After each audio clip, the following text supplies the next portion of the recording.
अस्सलामुअलैकुम dear student, मैं हूं आपका कंप्यूटर टीचर मोहम्मद सुहेल। बच्चे, जैसे आपको पता है कि हमने अपना फर्स्ट चैप्टर जो है वो कंप्लीट कर लिया है, तो आज के लेक्चर में हम अपना सेकंड चैप्टर स्टार्ट करेंगे, क्रिएटिंग चार्ट्स इन एक्सेल 2013। तो इस चैप्टर में हमने पढ़ना है टाइप्स ऑफ चार्ट्स जो है।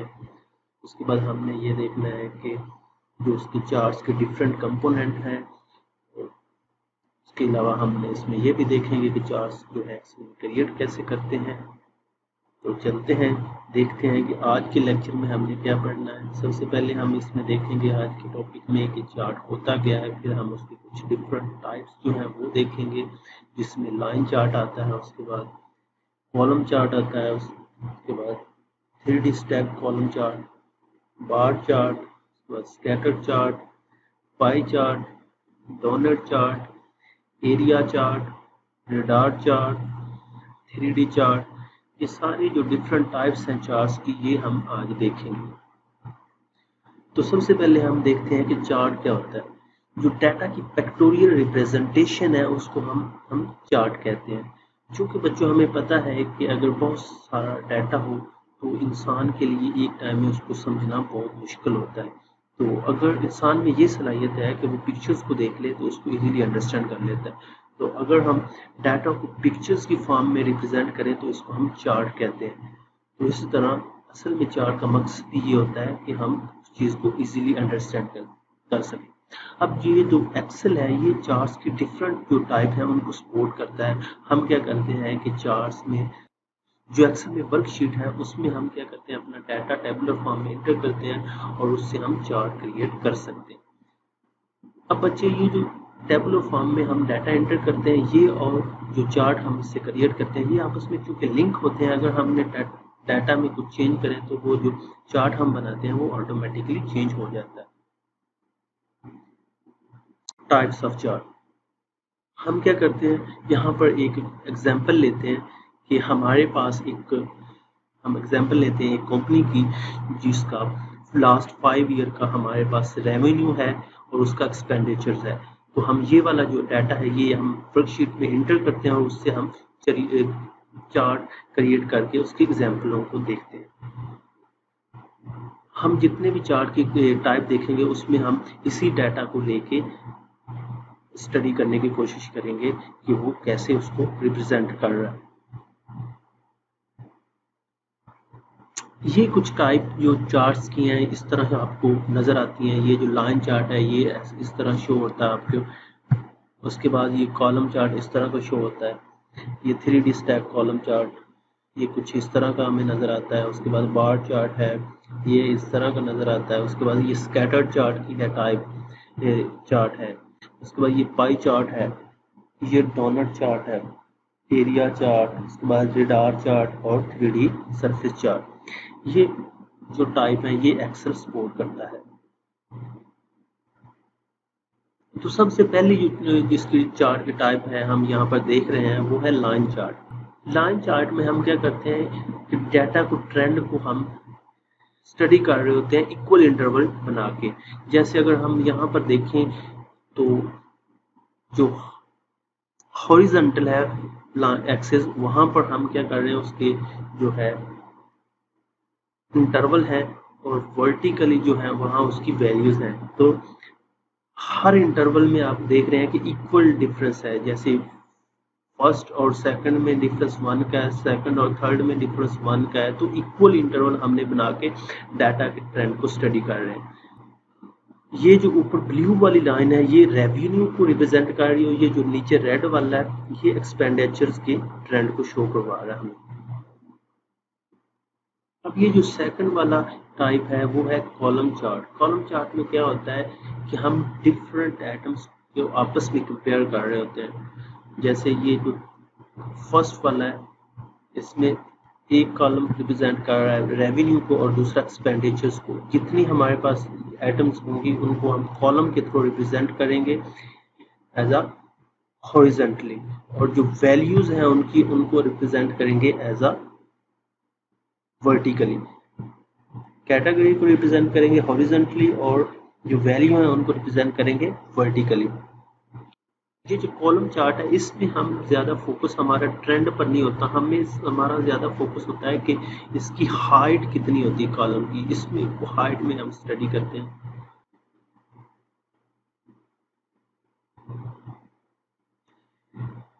नेक्स्ट जो है 3D स्टैक कॉलम चार्ट, ये भी कॉलम चार्ट की एक टाइप है। इसमें सिर्फ ये डिफरेंस है कि उसमें हम दोनों चीज़ों को अलग-अलग देख रहे थे, रेवेन्यू और एक्सपेंडिचर को, इसमें हमने दोनों को एक ही कॉलम में इकट्ठा कर दिया, तो ये इसमें हमारा 3D स्टैक कॉलम चार्ट बन गया। नेक्स्ट जो टाइप है वो है बार चार्ट। बार चार्ट में हम आपस में चीज़ों को कंपेयर करते हैं। इसमें और कॉलम चार्ट में सिर्फ ये डिफरेंस है कि वहाँ पर हम कॉलम चार्ट में क्या करते थे कि जो कैटेगरीज हैं उनको हॉरिजॉन्टली रिप्रेजेंट करते थे और वैल्यूज को एज अ वर्टिकली रिप्रेजेंट करते थे, लेकिन इसमें हमने उलट कर दिया, हमने वैल्यू को हॉरिजॉन्टली रिप्रेजेंट कर दिया और जो उसकी कैटेगरीज हैं उनको वर्टिकली रिप्रेजेंट कर दिया। तो बाकी वो सेम वही कॉलम है, वही चार्ट है जैसे कॉलम चार्ट था, बाकी इसमें कोई डिफरेंस नहीं है। ये भी चीज़ों को आपस में कंपेयर करने के लिए यूज़ होता है, वो भी आपस में कंपेयर करने के लिए, लेकिन इसमें सिर्फ उसको 90 के एंगल पे हमने रोटेट कर दिया।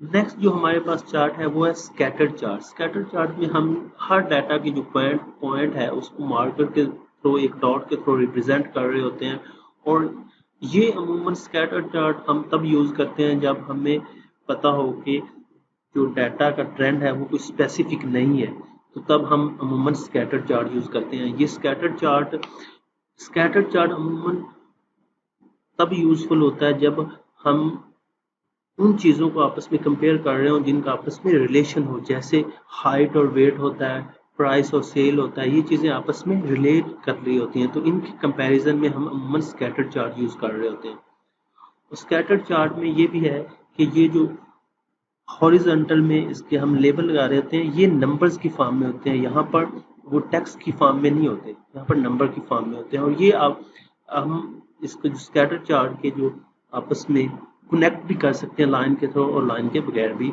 ये यूज होता है। तो नेक्स्ट जो टाइप है वो है पाई चार्ट। पाई चार्ट में ये है कि हम इसमें सिंगल डाटा सीरीज यूज कर सकते हैं। ये अमूमन वहीं यूज होता है जहां पर सिंगल डाटा सीरीज हमने प्लॉट करनी हो। जैसे अगर हम यहाँ पर देखें तो हमने सिर्फ एक्सपेंडिचर्स के लिए ये प्लॉट किया हुआ है पाई, जो रेवेन्यू के लिए नहीं प्लॉट किया हुआ, तो ये सिर्फ सिंगल डाटा सीरीज के लिए यूज होता है। अब इसमें जो हर स्लाइस है ये उसके एक डाटा पॉइंट को रिप्रेजेंट कर रहा है। जैसे अगर हम यहाँ पर देखें तो ये वाला जो स्लाइस है ये फर्स्ट ईयर के एक्सपेंडिचर शो करवा रहा है, ये सेकंड ईयर के, ये थर्ड ईयर के, ये फोर्थ ईयर के, और ये फिफ्थ ईयर के। तो हर स्लाइस जो है वो एक डाटा पॉइंट को रिप्रेजेंट कर देता है। ये सर्कुलर फॉर्म में चार्ट होता है। तो नेक्स्ट जो इसकी टॉप है वो है डोनट चार्ट। डोनट चार्ट में क्या होता है, ये उसी तरह होता है जैसे हमने पीछे देखा है पाई चार्ट, लेकिन इसमें ये होता है कि हम एक से ज़्यादा डाटा सीरीज को रिप्रेजेंट कर रहे होते हैं। इसमें रिंग्स बने होते हैं, एक रिंग के ऊपर दूसरा रिंग होता है, तो एक रिंग एक डाटा सीरीज को रिप्रेजेंट कर रहा होता है, दूसरा रिंग दूसरा डाटा सीरीज को रिप्रेजेंट कर रहा होता है। इसमें अभी अगर हम यहाँ पर जो एग्जाम्पल हमारे पास है एक्सपेंडिचर और रेवेन्यू की, तो इनर जो वाला जो है वो एक्सपेंडिचर के लिए है, आउटर वाला रेवेन्यू के लिए।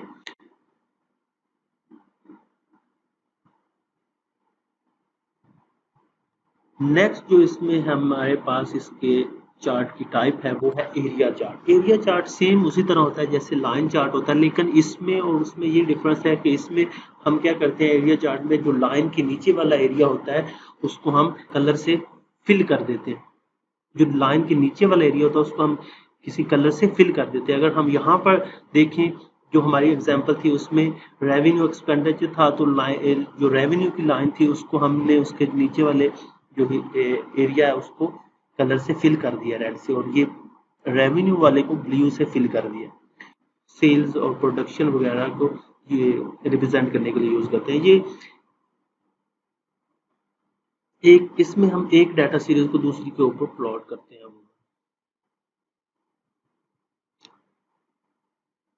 आगे जो आती है वो है रडार चार्ट। रडार चार्ट क्या होता है बच्चे, इसमें हमारा जो डाटा हम प्लॉट करते हैं वो कोसेंट्रिक सर्कल की फॉर्म में होता है। कोसेंट्रिक मतलब उसमें हम क्या होता है कि हर जो डाटा सीरीज होती है वो सेपरेट एक्सिस में होती है, लेकिन उसका जो वो सेंटर पॉइंट से आउटर रिंग की तरफ होती है।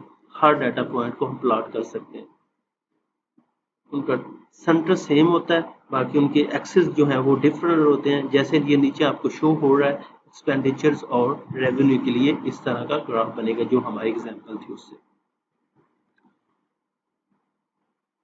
लास्ट वाली जो इसमें टाइप है वो है 3D सरफेस चार्ट।